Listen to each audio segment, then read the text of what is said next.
Good afternoon. My name is John Maufort from the Thompson Lab here at the University of Wisconsin-Madison. Thanks for the opportunity to try and share our project here today with all of you. We'll discuss our small diameter vascular bypass project and how we're trying to use single cell sequencing to better understand graft failures in our model. So I just want to introduce a little background about peripheral vascular disease. It's estimated that 8 to 12 million people in the United States and 200 million worldwide will be affected by this disease.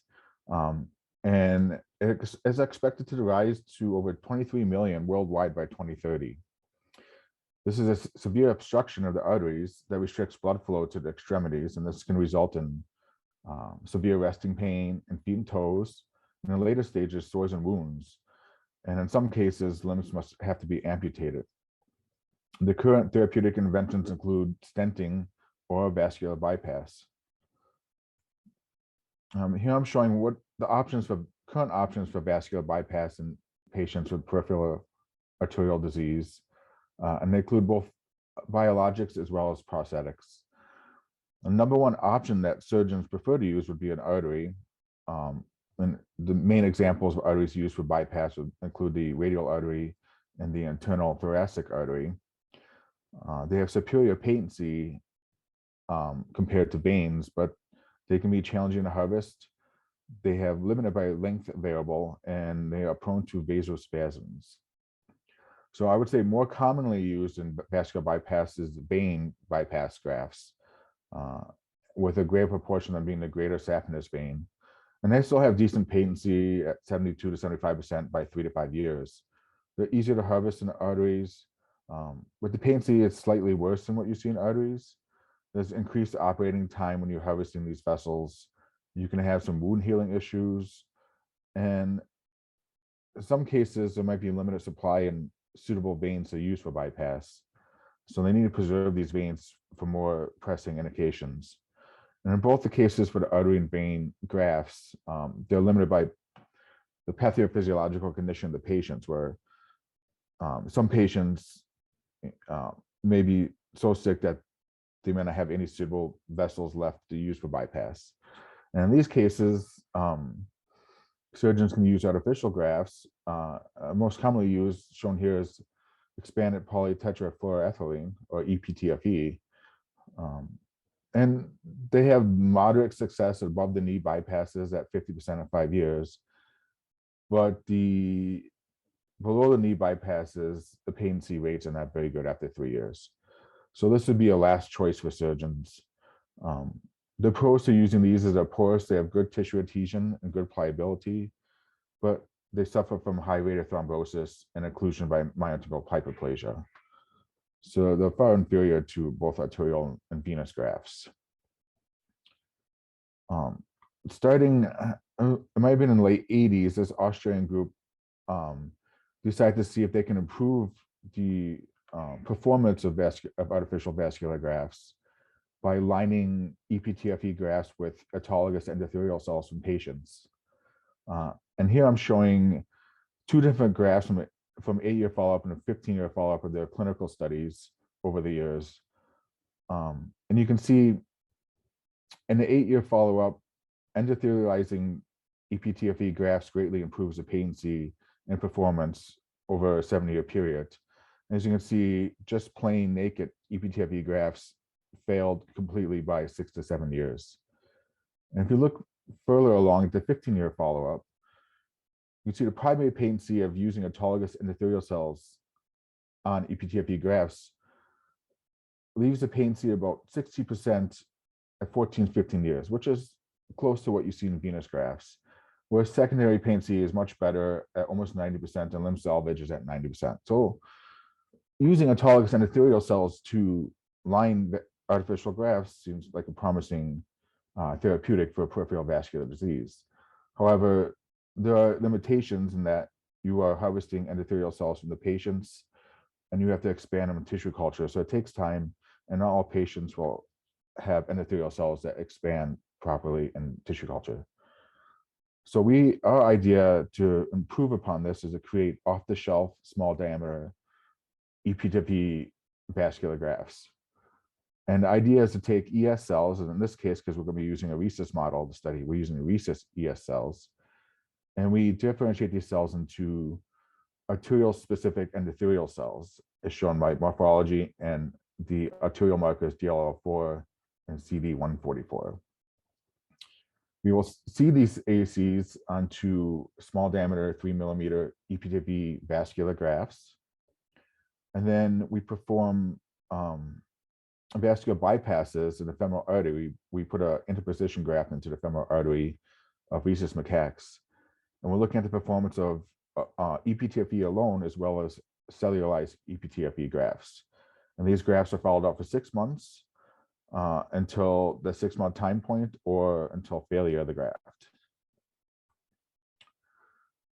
I'm showing here is development of this procedure. You can see that the superficial femoral artery of the monkey best approximates the diameter of the EPTFE grafts we're putting in. And you can see the surgeons marking out roughly a 4 centimeter segment here that they're going to put in. And here's after the suturing of the graft, and blood flow goes back through the graft.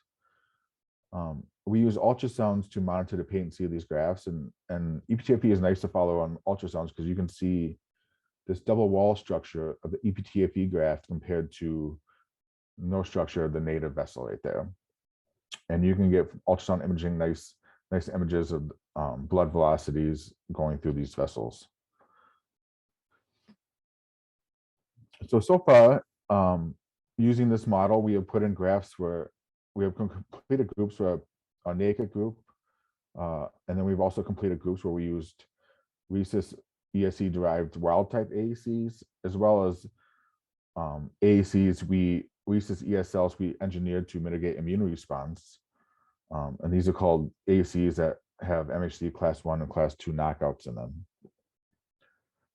Below, it's just showing coverage stain of these endothelial cells on the inner lumen of these grafts before they go in for implant.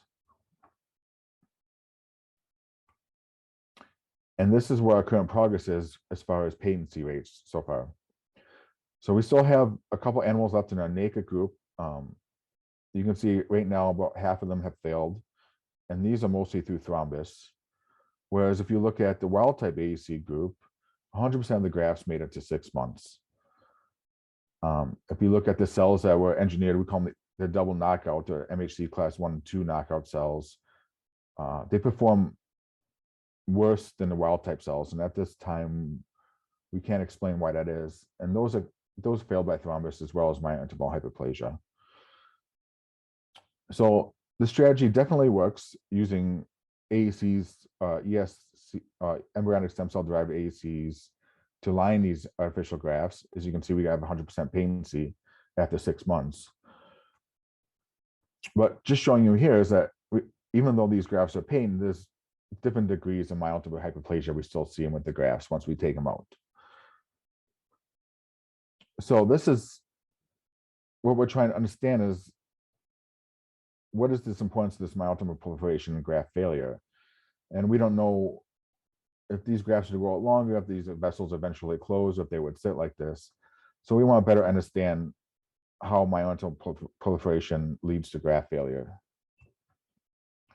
And we were awarded a sub-award to try and understand this, and we want to use some single-cell sequencing to try and identify mechanisms of graft failure.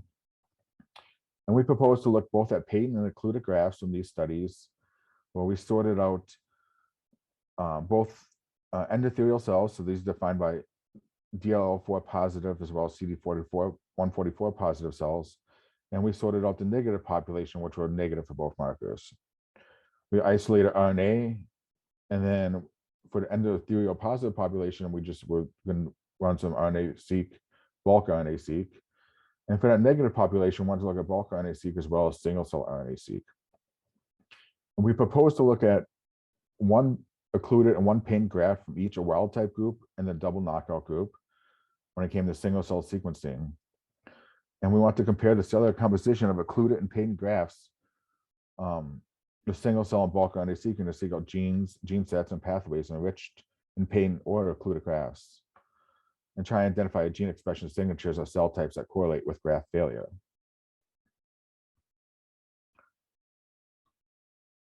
So as I mentioned, now we have completed single cell sequencing from 4 grafts. On the left here are grafts from wild type AACs, and on the right here are grafts from double knockout AACs. As I said, in our wild type group, we didn't have any occluded grafts, so we just used 2 patent grafts, whereas in our double knockout group, we looked at 1 patent versus 1 occluded graft. And this is just we have just started to dig into some of the single cell data. So we're just at the very surface of it right now. This is just some initial data quality looking at this. 2 of the grafts, we had, the mapping rate was pretty low. But the average number of cells we collected from each of these grafts ran anywhere from 2,500 or 2,000 to 4,000 cells. Here's just a quick look at populations that we see from the sequencing data. And as you can see, the different colors represent different populations, and we are getting some different populations from each of these graphs. I just want to mention that these 2 bottom ones are from the graphs that had poor mapping rates, but they seem to be a little more clustered as circles compared to the other 2 on top. And here's a specific example of something that may be interesting in the future, but this is just, we're just trying to look at this data once, as I mentioned previously. So if you look at this graph for RH2910, this is from a failed graft. And if you look specifically at this population, you can see that it's enriched with a couple of cytokines in here. So it's possible there might be some inflammation that might be associated with the cells that came out of this occluded graft. So the next steps for this project is that we do need more replicates. As I mentioned, we have a new set of graft implants that are going to start taking place very shortly here. And we hope to be collecting more cells for single cell data. And that the data sets will be integrated by merging different replicates via canonical correlation analysis to control batch effects.